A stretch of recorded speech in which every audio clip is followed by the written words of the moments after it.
is NBC 5 News. Good afternoon. Thanks so much for joining us here today. I'm Alex Maragos. And I'm Marion Brooks. Thanks for being here inside our new home in Studio A at NBC Tower. And right now at 4 o'clock, a much warmer day out there today, but it's going to be short-lived when an extreme cold watch goes into effect. And the Chicago City Council tackles hemp sales in the city. It did delay a vote on a new curfew for now. And building on success, Bears team leadership make big plans for the years ahead. The NBC 5 News at 4 o'clock starts right now.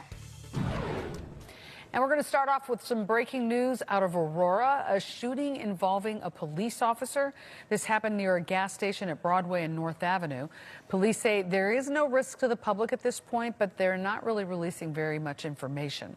Our Randy Gyllenhaal is headed to the scene as we speak. He will give us more information once he gets there. Again, a shooting involving police in Aurora near a gas station.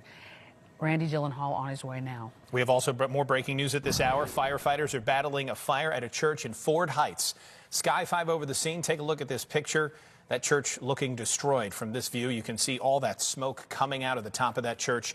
Unclear if anyone was inside or what may have started that fire.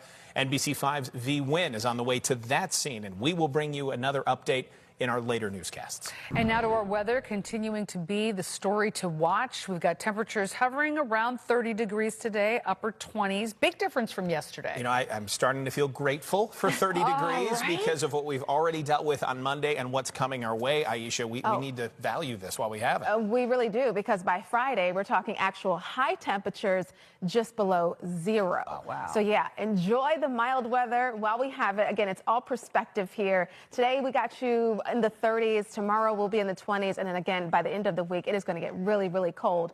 So much so that the National Weather Service has issued cold weather alerts. We've got an extreme cold warning. This is for Kenosha County. Wind chills as low as 40 below zero. Everybody in green here, you're under an extreme cold watch.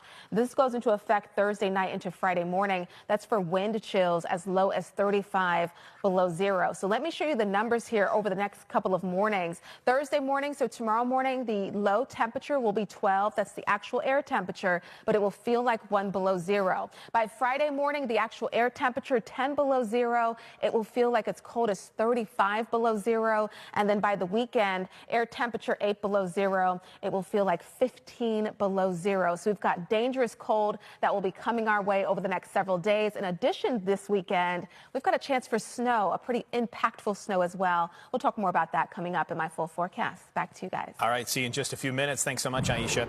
Chicago City Council passed a ban on some hemp products today. Hemp comes from the cannabis plant, and it's used in drinks, some food items, even lotions. Political reporter Marianne Ahern is live at City Hall right now to explain what this means for you. Marianne? Good afternoon to you, Alex. Yes, the City Council today, after much discussion over several months, did approve outlawing hemp-derived products, and this happens just months before a federal ban is set to take place. The council is set. The concern, of course, from the council is that the hemp products were available to young kids. The City Council is making exceptions, of course, hemp beverages and hemp-infused pet products, as well as other CBD offerings. The mayor, however, was opposed to this ordinance because he sees that it hurts small business. The ultimate goal, of course, is to make sure that we are regulating a product that doesn't harm our children. But at the same time, we don't want to exclude small businesses from participating in an economy that, quite frankly, not only requires more regulation, but an industry that has proper enforcement measures, but that doesn't exclude our small businesses from participating in it. Today we had, the roll call was 32-16. I put a lot of time into working that roll call, talking to my colleagues. I'm very happy with the result. Today was a good day for the children in the city of Chicago. As I mentioned, hemp products, when it can contain for creams and ointments, those are exempt, as well as products for pets.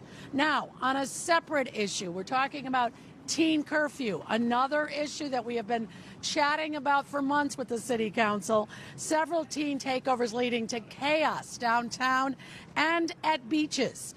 We had expected the city council to approve a curfew today.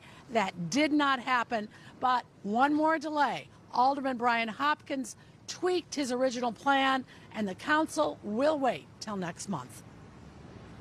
The ordinance that I substituted gives the superintendent and the police much greater flexibility.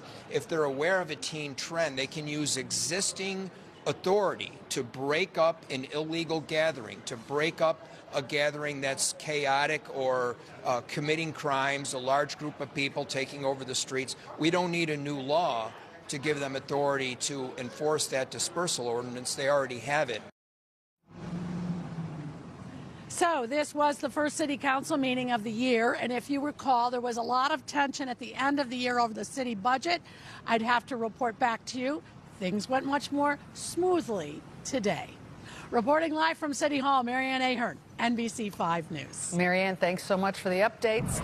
Now, we don't have to remind you that the Bears season kind of closed out on us on Sunday night. It didn't kind of. It did. It just really still stings for all of us. We're still coming to terms with how it ended up. Yeah. And so as they do at the end of every season, the Bears brass held their end-of-season press conference at Alice Hall to wrap things up and kind of preview the offseason. Jeff Blanzy is here with more on that. Jeff, a lot more optimism than we're used to in these types of press conferences. Yeah, but you know what? No matter. I'm sure it's very difficult for Ben Johnson and Ryan Poles to hold all of their exit interviews with the players coming off a season that they just had, one of the best in recent years. And they nearly pulled off another miracle against the Rams, as you know. This throw to Cole Kmet